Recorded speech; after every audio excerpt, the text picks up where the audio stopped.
ಆಮೇಲೆ ನಿಮ್ಮ ಸಾಲ ತಗೋಣ ಅಂತ ಹೇಳಿದ್ರೆ ನಿಮ್ಗೆ ಸಾಲ ತಗೊಳಕ್ಕೂ ಆಗಲ್ಲ ಈಗ. ಯಾಕಂದರೆ ಸಾಲದ ಈಗ ನಾವೀಗ 1,05,000 ಕೋಟಿ ರೀಚ್ ಔಟ್ ಇದ್ರಿ ಈಗ ಸಾಲ. ನಾವು 1,00,000 ಕೋಟಿನ ದಾಟ್ಸವ್ರೆ ನಮ್ಮ ಗೌರವಾನ್ವಿತ ಮುಖ್ಯಮಂತ್ರಿಗಳಾದಂಥ ಸನ್ಮಾನ್ಯ ಶ್ರೀ ಸಿದ್ದರಾಮಯ್ಯನವರು 1,00,000 ದಾಟಿಸಿದಂಥ 15ನೇ ಬಡ್ಜೆಟ್ಗೆ ನಮ್ಮ ದುರಾದೃಷ್ಟ. ಮುಂಚೆ ಬಂದಿದ್ರೆ ಒಳ್ಳೆ ಇದ್ದು, ಕರೆಕ್ಟಾಗಿ 15 ನಂಬರ್ಗೆ ಬಂದಾಗೆ 1,00,000 ದಾಟಿಸ್ಬಿಟ್ಟವ್ರು. ಮತ್ತು ಇದನ್ನು ಕೂಡ ಇನ್ನೂ ಸಾಲ ಮಾಡಿದ್ರೆ ಇನ್ನೂ ನಮ್ಮ ಬ್ಯಾಡ್ ಸ್ಟೇಜ್ಗೆ ನಾವು ಹೋಗ್ತೀರಿ. ಅದರಿಂದ ನಮಗೆ ಎಲ್ಲೇನಾಗ್ತಾ ಇದೆ, ಬಂಡವಾಳದ ವೆಚ್ಚ ಕಡಿತ ಆಗಿ ನಾವು ಒಂದು ರೀತಿ ಆರ್ಥಿಕ ದುಸ್ಥಿತಿಗೆ ತಳ್ಳುವಂಥ ಪರಿಸ್ಥಿತಿಗೆ ನಾವು ಇವತ್ತು ಬಂದಿದ್ದೀರಿ. ರಾಜ್ಯದ ಒಟ್ಟು ಸಾಲ ನಮ್ಮ ಮೇಲೆ ಇರುವಂಥದ್ದು, ರಾಜ್ಯದಲ್ಲಿ ಇದುವರೆಗೂ ಸಾಲ ಮಾಡಿರೋದು ಕಳೆದ ಹಲವಾರು ವರ್ಷಗಳಲ್ಲಿ 6,65,095 ಕೋಟಿ ತಲುಪಿದ್ದೀರಿ ನಾವು. ಆಲ್ಮೋಸ್ಟ್ ಆಲ್ ನಮ್ಮ ಟೋಟಲ್ ಕರ್ನಾಟಕ ರಾಜ್ಯದ್ದು 6,65,095 ಕೋಟಿ, ಕರೆಕ್ಟ್ ಅಲ್ಲ? ಅಂದರೆ ಕರ್ನಾಟಕದ ಜನಸಂಖ್ಯೆಯನ್ನು ನಾವು 7.5 ಕೋಟಿ ಇಟ್ಕೊಂಡ್ರು ಕೂಡ ಒಬ್ಬನ ತಲೆ ಮೇಲೆ 95,013 ರೂಪಾಯಿ ಬೀಳ್ತೈತೆ. ಈಗ ನಿಮ್ಮ ತಲೆ ಮೇಲೆ ನೀವೇನು ಸಾಲ ಮಾಡಿಲ್ಲ, ಆದರೆ 95,000 ನಿಮ್ಮ ತಲೆ ಮೇಲೆ, ನಮ್ಮ ಎಲ್ಲರ ತಲೆ ಮೇಲೂ ಇದೆ. ಈ ಪರಿಸ್ಥಿತಿಗೆ ರೀಚ್ ಔಟಿದ್ದೀರಿ ಈಗ. ಅಂದರೆ ಇನ್ನು ನಾವು ಸಾಲ ಮಾಡೋಕ್ಕೂ ಆಗಲ್ಲ, ಟ್ಯಾಕ್ಸ್ ಹಾಕೋಕ್ಕೂ ಆಗಲ್ಲ, ಸಾಧ್ಯ ಇಲ್ಲ. ಆ ಪರಿಸ್ಥಿತಿಗೆ ಇವತ್ತು ನಮ್ಮ ಸ್ಥಿತಿ ತಲುಪಿದೆ ಅನ್ನೋದನ್ನು ನಾನು ಹೇಳ್ತಾ ಇದ್ದೀನಿ. ಅದರಿಂದ ನಮಗೆ ಇವತ್ತು ವಿತ್ತೀಯ ಕೊರತೆ 2022-23ರಲ್ಲಿ 2.14 ಇತ್ತು. 2023-24ರಲ್ಲಿ 2.67 ಆಗಿದೆ. 2024-25ರಲ್ಲಿ ಮೋಸ್ಟ್ಲಿ ಅದು 2.995ಗೆ ಹೋಗುವಂಥ ಪರಿಸ್ಥಿತಿ ಇದೆ. 3ಕ್ಕೆ ಹೋಗ್ಬೋದನೋ ಅಂತ ನನಗೆ ಗೊತ್ತಿಲ್ಲ, ನಮ್ಮ ಇದ್ರ ಪ್ರಕಾರ ಅಷ್ಟಿದೆ. ಮತ್ತು ವಾರ್ಷಿಕ ಸಾಲ ಎತ್ತುವಳಿ ಏನಿದೆ, ಬಾರೋಯಿಂಗ್ಸ್, 2022-23ರಲ್ಲಿ 44,548.72 ಕೋಟಿ ತಗೊಂಡಿದ್ದು ಆ ವರ್ಷ 22-23ರಲ್ಲಿ.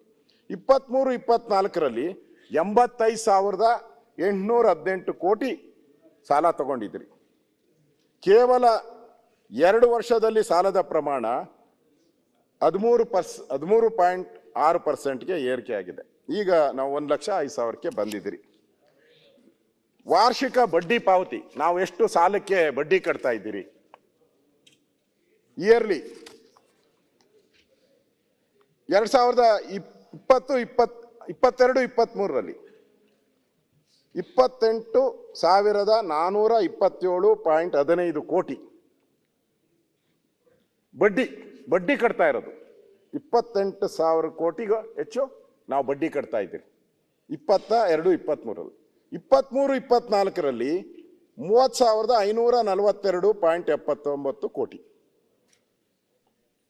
ಹಿಂಗೆ ನೀವು ಮುಂದುವರೆದ್ರೆ 30,000ಕ್ಕೆ ಬಂದಿದ್ದೀರಿ. ಈಗ ಇದೇ ಥರ ಮುಂದುವರೆದ್ರೆ ಮುಂದಿನ 3 ವರ್ಷಗಳಲ್ಲಿ ಅಂದಾಜು, ನಾನು ಹೇಳೋದು ಮುಂದಿನ 3 ವರ್ಷ ಅಂದಾಜು ನಾವು 73,000 ಕೋಟಿಗೆ ಹೋಗ್ತೀವಿ. ನಾವು ಬರೀ ಬಡ್ಡಿ, ನಾವು ಅಭಿವೃದ್ಧಿಗೆ ಖರ್ಚು ಮಾಡ್ತಾ ಇರೋದೇ ಇಲ್ಲಿ 50,000 ಕೋಟಿ ಏನು ಅಭಿವೃದ್ಧಿಗೆ ಅಂದಾಜು. ನಾವು ಬಡ್ಡಿನೇ 73,000 ಕೋಟಿಗೆ ಹೋಗ್ತಾ ಇದ್ದೀವಿ.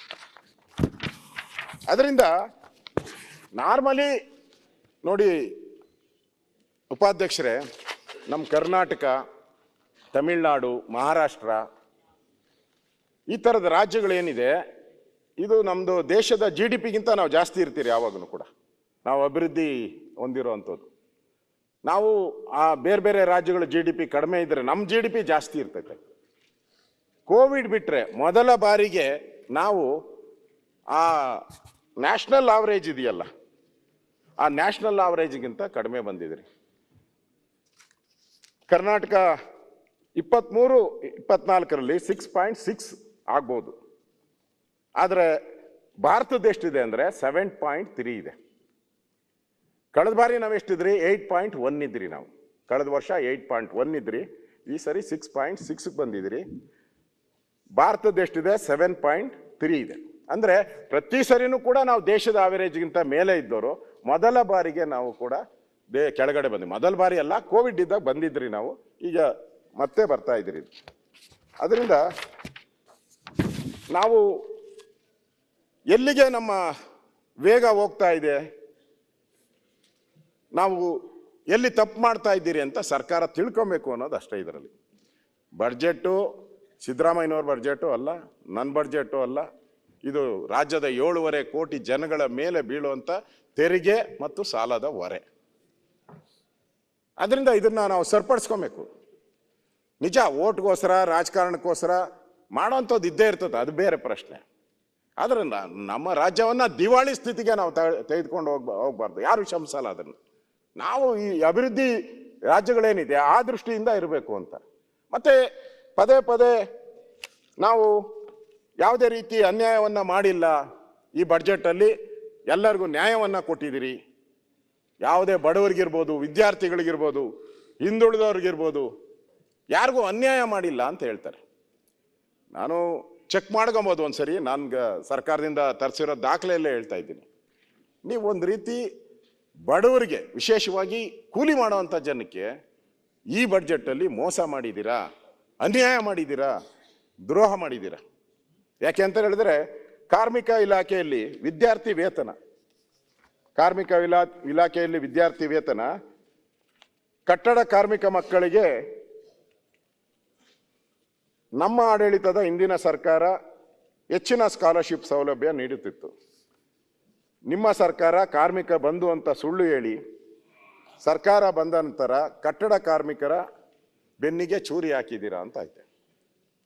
ಸ್ಕಾಲರ್ಶಿಪ್ ಬಗ್ಗೆ ನಮ್ದೇನಿದೆ, ದಿನಾಂಕ 30/10/2023 ಕಾಂಗ್ರೆಸ್ ಸರ್ಕಾರದ ಆದೇಶ. ನಮ್ಮದು 1ನೇ ತರಗತಿಯಿಂದ 5ನೇ ತರಗತಿವರೆಗೂ 1ನೇ ತರಗತಿಯಿಂದ ಸ್ಕಾಲರ್ಶಿಪ್ ಕೊಡ್ತಾ ಇದ್ದಿದ್ದು 5,000 ರೂಪಾಯಿ ಕೊಡ್ತಾ ಇದ್ರು. 1ನೇ ತರಗತಿಯಿಂದ 5ನೇ ತರಗತಿವರೆಗೂ 5,000 ರೂಪಾಯಿ ಕೊಡ್ತಾ ಇದ್ರಿ. ಈಗ 1,100 ರೂಪಾಯಿ ಕೊಡ್ತಾರೆ. ಕಾಪಿ ಬೇಕಾದ್ರೆ ಕೊಡ್ತೀನಿ, ನನ್ನ ಹತ್ರ ಇದೆ ಕಾಪಿ, 2 ಕಾಪಿನ.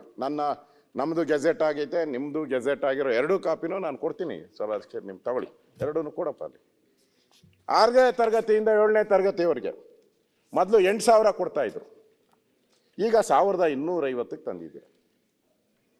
ಪ್ರಥಮ PUC ನಮ್ಮ ಸರ್ಕಾರ ಇದ್ದಾಗ 15,000 ಕೊಡ್ತಾ ಇದ್ರಿ, ಈಗ 4,600ಕ್ಕೆ ಬಂದಿದೆ. ಪದವಿ ನಮ್ಮ ಸರ್ಕಾರ ಇದ್ದಾಗ 25,000 ಕೊಡ್ತಾ ಇದ್ರಿ, ಈಗ 6,000ಕ್ಕೆ ತಂದಿದ್ದೀರಾ. ಇಲ್ಲಿ 2 ಕಾಪಿ ಇದೆ, ಕೊಡಬಹುದು. 2 ಕಾಪಿನೂ ಕೊಟ್ಟಿದ್ದೀನಿ, ಇಲ್ಲಿ ನೋಡಿ, ಇದೆ 2 ಕಾಪಿನ ಅಲ್ಲಿ ಸಭಾಧ್ಯಕ್ಷ. ಇದೇ ರೀತಿ ಪಾಲಿಟೆಕ್ನಿಕ್ ಡಿಪ್ಲೊಮೊ ITI 20,000 ರೂಪಾಯಿ ಕೊಡ್ತಾ ಇದ್ರಿ, ಈಗ 4,600ಕ್ಕೆ ತಂದಿದ್ದೀರಾ. ಇದು MD ಮೆಡಿಕಲ್ 75,000 ಕೊಡ್ತಾ ಇದ್ರಿ, ಅದನ್ನು 12,000ಕ್ಕೆ ತಂದಿದ್ದೀರಾ. ಇಷ್ಟು ಕೂಡ ನಮ್ಮ ಯಾರು ಕೂಲಿ ಮಾಡ್ತಾರೆ, ಕೂಲಿ ಮಾಡೋವಂಥವ್ರು, ಗಾರೆ ಕೆಲಸ ಮಾಡೋರು, ಇವರೆಲ್ಲ ಗಾರೆ ಕೆಲಸ ಈ ಥರದ್ದು ಕೂಲಿ ಮಾಡೋವಂಥ ಜನಗಳು ಏನಿದ್ದಾರೆ ಇವ್ರಿಗೆ ಕೊಡ್ತಾ ಇದ್ದಂಥ ಸ್ಕಾಲರ್ಶಿಪ್ ಇದು, ಇದರಲ್ಲೆಲ್ಲ ಕಡಿತ ಮಾಡಿದ್ದೀರಾ. ಇದು ಬಡವರ ಪರವಾದ ಸರ್ಕಾರನ, ಬಡವರ ಪರವಾದಂಥ ಬಡ್ಜೆಟ ಇದು? ಅಂದರೆ ಅವ್ರು ಯಾರು ಆ ಸೆಕ್ಟರ್ ಜನ ಏನಿದ್ದಾರೆ, ನಾನು ಆಗಲೇ ಹೇಳಿದೆ ಅನ್ಆರ್ಗನೈಸ್ಡ್ ಸೆಕ್ಟರ್ ಇದ್ದಾರೆ, ಅದನ್ನೇ ಟಾರ್ಗೆಟು ಅಂತ ಹೇಳಿ. ಇದು ಅನ್ಆರ್ಗನೈಸ್ ಸೆಕ್ಟರ್, ಇವ್ರ ಹತ್ರ ಯಾವ ಸಂಘನೂ ಇಲ್ಲ, ಸಂಸ್ಥೆನೂ ಇಲ್ಲ, ಏನೂ ಇಲ್ಲ, ಹೋರಾಟ ಮಾಡೋಕ್ಕೆ ಶಕ್ತಿನೂ ಇಲ್ಲದಂಥ ಜನ ಇವರು. ಇದನ್ನು ಕೇಳಬೇಕು. ಅದನ್ನು ತಂಗಡಿಯವರು ಯಾವಾಗ ಕೇಳ್ತಾ ಇದ್ರಲ್ಲ, ಕಾಪಿ ಕಳಿಸ್ಕೊಡ್ತೀನಿ ನೋಡಿ, ಚೆಕ್ ಮಾಡಿ, ತಪ್ಪಿದ್ರೆ ವಾಪಸ್. ಕಾರ್ಮಿಕ ಇಲಾಖೆ ನೀವು ಎಲ್ಲ ಮಂತ್ರಿ ಅಂದ್ರೆ ಅವಾಗೇನ ಉತ್ತರ ಕೊಡೋಕೆ ಕೇಳಿದಾಗ ನಾನು ಹೇಳಿದ್ದು, ಒಬ್ಬ ಮಂತ್ರಿ ಎಲ್ಲ ಇಲಾಖೆಗೆ ಉತ್ತರ ಕೊಡ್ಬೋದು ಅಂದರು. ಅದಕ್ಕೆ ನೀವು ಕೇಳ್ತೀನಿ, ತಗೊಳ್ಳಿ ಕಾಪಿ ತಗೊಳ್ಳಿ. ಈ ರೀತಿ ಕೇಂದ್ರ ಸರ್ಕಾರ ಇಷ್ಟು ನಾನು ಕರ್ನಾಟಕದ ಬಡ್ಜೆಟಲ್ಲಿ ಏನೇನು ತಪ್ಪುಗಳಾಗಿದೆ ಅನ್ನೋದನ್ನು ಹೇಳಿದ್ದೀನಿ. ಪದೇ ಪದೇ ಕೇಂದ್ರ ಸರ್ಕಾರದ ದುಡ್ಡು ಕೊಟ್ಟಿದ್ದೀರಾ ಅಂತ ದಿನೇಶ್ ಅವರು ಕೇಳಿದ್ರು, ಸನ್ಮಾನ್ಯ ದಿನೇಶ್ ಅವರು ನಮ್ಮ ಯೋಜನೆಗಳು ಕರ್ನಾಟಕಕ್ಕೆ GDPದು ಗ್ರೋತು ಅದೆಲ್ಲ ನಾನು ಆಗಲೇ ಹೇಳಿದ್ದೀನಿ. GST ಏನೇನು ಹಣ ಬರುತ್ತೆ ಇವೆಲ್ಲನೂ ಕೂಡ ಮುಂದೆ ಹೇಳ್ತೀನಿ ನಾನು, ಎಷ್ಟು ಹಣ ಬರುತ್ತೆ. ಬೇರೆ ಬೇರೆ ಯೋಜನೆಗಳು, ಬರೀ GSTನೇ ಅಂತಲ್ಲ, ಕರ್ನಾಟಕ ಸರ್ಕಾರಕ್ಕೆ ಬೇರೆ ಬೇರೆ ಯೋಜನೆಗಳು ಕೊಡ್ತಾ ಇದ್ದಾರೆ. ರೈಲ್ವೆ ಇರ್ಬೋದು, ರೋಡ್. ನ್ಯೂಸ್ ಫಸ್ಟ್ ನಿರ್ಭೀತಿಯಿಂದ ನಿಮ್ಮ ಪರವಾಗಿ.